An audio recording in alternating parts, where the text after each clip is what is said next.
मगरबी बंगाल रियासती बीजेपी सदर दिलीप घोष ने अमृता सिंह के जय श्री राम नारों पर दिए बयान का काट करते हुए कहा कि वो जानते ही नहीं हैं, जभी तो इस तरह का बयान दिया है, वरना बंगाल के बहुत सारे गांव ऐसे हैं जहां जय श्री राम का नारा लगाया जाता है।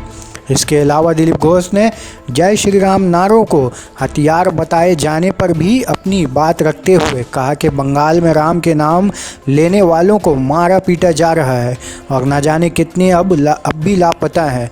ख्याल रहे गुजरे रोज़ नोबेल प्राइज़ याफ्ता अमृता सिंह ने कोलकाता के जादवपुर यूनिवर्सिटी के एक प्रोग्राम में हिस्सा लेने के दौरान जय श्री राम के नारों को गैर बंगाली करार देते हुए उसे सीधे तौर पर मॉब लिंचिंग से जोड़ दिया था।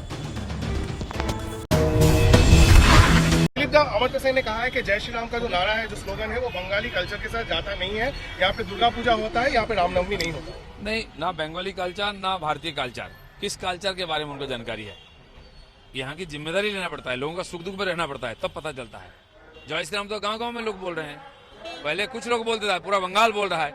शायद वो बंगाल को नहीं जानते हैं, इसलिए उनका विचारधारा, उनका विचार लोगों ने त्याग दिया। यहाँ पर जो नैरेटिव क्रिएट करने की कोशिश ममता बनर्जी सरकार तृणमूल के द्वारा हो रहा है, जय मां काली जय दुर्गा करके, क्या आपको लगता है अमृता सेन भी उसी लैंग्वेज में बात कर रही है, उसी भाषा में, तृणमूल के भाषा में? देखिए, अमृता सेन किस भाषा में बात कर रहे हैं मुझे मालूम नहीं है, कब किस भाषा में बात करते हैं, लेकिन लोग उनका भाषा को स्वीकार नहीं करते हैं। बंगाल में सबको नकारा, प्रो कम्युनिस्ट, सेकुलरिस्ट, टीएमसी जितने भी थे, सबका नकार करके लोगों ने बीजेपी को वोट देकर दिखाया कि जय श्री राम ही बंगाल में